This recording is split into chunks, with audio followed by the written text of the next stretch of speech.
বিসমিল্লাহির রহমানির রহিম। আসসালামু আলাইকুম ওয়া রাহমাতুল্লাহি ওয়া বারাকাতুহু।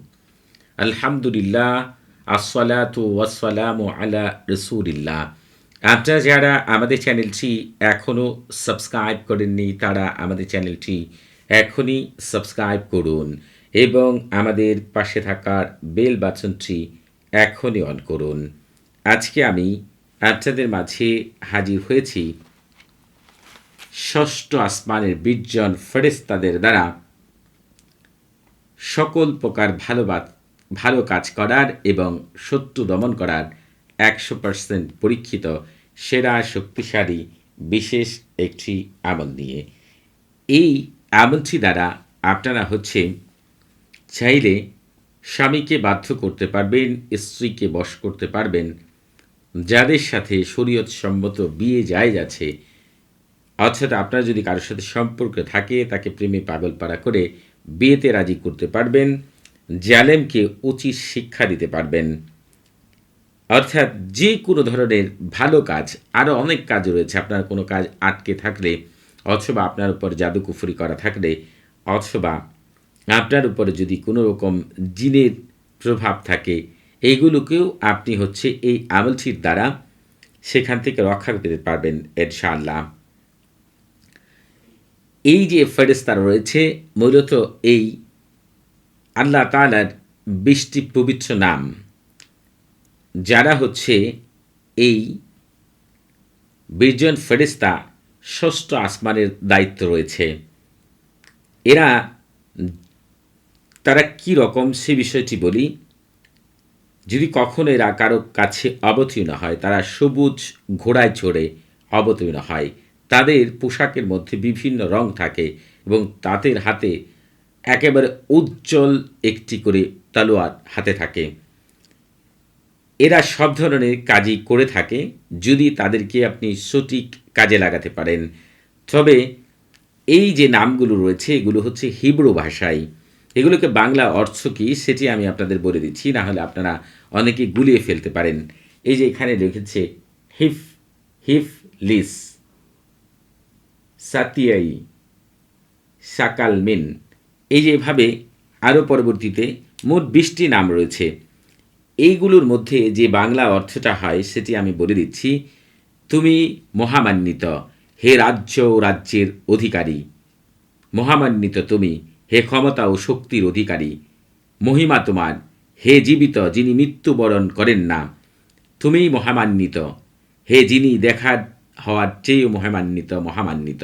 আপনি পবিত্র, হে যিনি পরকালের আধিপত্য এবং প্রথমের অধিকারী। আপনি মহান আমার প্রভু, জালিমরা যা বলে তার থেকে আপনি অনেক ঊর্ধ্বে। আপনারা প্রত্যেকে এই কথাটি জেনে রাখবেন।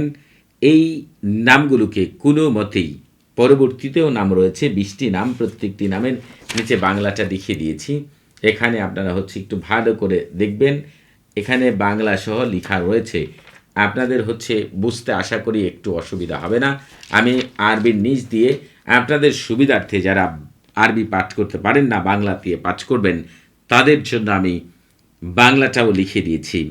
আপনারা এই ২০টি নামটিকে কোনো মতেই অপবিত্র অবস্থায় আপনারা পাঠ করতে পারবেন না।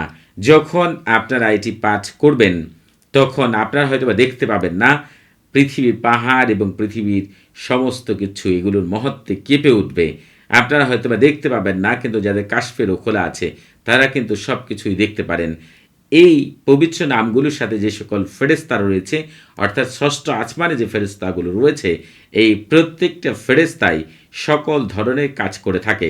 আপনি চাইলে এগুলোর ক্ষমতা এমন বেশি যে আপনি যখন এর মহত্ব বুঝতে পারবেন এবং তাদেরকে আপনি তবে আপনাদের বলে রাখি, যাদের আমলের দুর্বলতা রয়েছে তারা অনুভব করবেন আপনাদের পাশে কিছু একটি উপস্থিত হয়েছে, স্বচক্ষে নাও দেখতে পারেন, তবে অনুভব করবেন, এটি আমি গ্যারান্টি দিয়ে বলে দিলাম। তাদের দ্বারা যদি আপনি আধ্যাত্মিক জগতের কোনো রাজাকে অর্থাৎ জিনের বাদশাকে যদি ডাকেন এবং ফেরেশতা জগতের অনেক ক্ষমতাশালী ফেরেশতাদের যদি আপনি ডাকেন, তারা আপনার ডাকে সাড়া দিতে বাধ্য। আপনার ডাকে সাড়া না দিয়ে তারা কিচ্ছু করতে পারবে না। তবে প্রথমে আমি বলেছিলাম এই পার্থিব জগতের যে কাজগুলো এগুলো তারা করবেন, যখনই আপনি স্বামী বাধ্যের জন্য এই আমলটি করবেন, এই পবিত্র নামগুলোকে অধিক সংখ্যায় পাঠ করবেন। তবে এই পাঠটি আপনি ৩ দিন করতে পারেন, ৭ দিন করতে পারেন, ১৪ দিন করতে পারেন। এটি আপনার আমলের উপর নির্ভর করবে। তবে কোনো আমলদার ব্যক্তি যদি ৫ ওয়াক্ত নামাজের পরে এই পবিত্র নামগুলোকে শুধুমাত্র ১০০ বার করে পাঠ করে, যার জন্য যাকে চিন্তা করে করবে, সে মৃত্যুর আগ পর্যন্ত তার বাধ্য থাকবে। যদি কাউকে বিয়েতে রাজি করার জন্য তার আমল ভালো থাকে, ওই ব্যক্তি একদিন শুধু পূর্ণ দিন যেভাবে বললাম, এভাবে আমল করবে, ওই ব্যক্তির পরিবার সহ তাকে বিয়ে করতে বাধ্য। কোনো জালেমকে যদি আপনি ধ্বংস করতে চান, উচিত শিক্ষা দিতে চান অথবা দমন করতে চান, অথবা সারা জীবনের শ্রেষ্ঠ শিক্ষা দিতে চান, অর্থাৎ আপনি যা চাইবেন এটি পাঠ করার সময় মনে মনে সেটি করবেন। অদৃশ্য জগতের কিছু জানতে চান, ঘুমের মধ্যে আপনার গোপন কোনো বিষয় রহস্য জানতে চান, দোকানে বেচাকেনি বৃদ্ধি করতে চান, এক কথায় আপনি যা করতে চান না কেন, এটি পাঠ করার সময় মনে মনে আপনি কী বিষয়ের জন্য এটি পাঠ করছেন সেটি অবশ্যই মনে মনে বলবেন। ইনশাআল্লাহ সেই উদ্দেশ্য আপনার পূর্ণ হয়ে যাবে। তবে কারো জন্য ১ দিন, কারো জন্য ৩ দিন, কারো জন্য ৭ দিন, সর্বোচ্চ ১৪ দিন। আপনারা যেভাবে বললাম এইভাবে আমল করবেন। পরবর্তী ভিডিওতে আপনাদের হচ্ছে পঞ্চম আকাশের ফেরেশতাদের দ্বারা কি করতে পারেন, কোন আমল রয়েছে। এর আগে তো সৃষ্টি জগতের অনেক রহস্য আমার চ্যানেলে দিয়েছি, ভবিষ্যতেও আপনাদের জন্য দিব ইনশাআল্লাহ। শুধু পরিপূর্ণভাবে আপনাদের আমলগুলো করতে হবে। তবে আপনারা এই আমলটি করার আগে অবশ্যই এজাজত নিয়ে নেবেন। যারা কমেন্টসের মাধ্যমে এজাজত নিতে চান তারা নিজের নাম, বাবার নাম, মায়ের নাম এবং পূর্ণ ঠিকানা উল্লেখ করে রুচিশীল কমেন্ট করবেন। যারা কথা বলার মাধ্যমে এজাজত নিতে চান তারা প্রথমেই সালাম বিনিময় করার পরে নিজের পূর্ণ ঠিকানা দিয়ে কী বিষয়ে এজাজত চান সেটি বলবেন, এবং প্রতি শুক্রবার এবং শনিবার সকাল ৯টা থেকে রাত ১১টা পর্যন্ত আমার এই নাম্বারে কথা বলতে পারবেন। তবে নামাজের সময় নামাজটি বন্ধ থাকবে, সেদিকে খেয়াল রাখবেন। সবাই ভালো থাকবেন। আসসালামু আলাইকুম ওয়া রাহমাতুল্লাহি ওয়া বারাকাতুহু।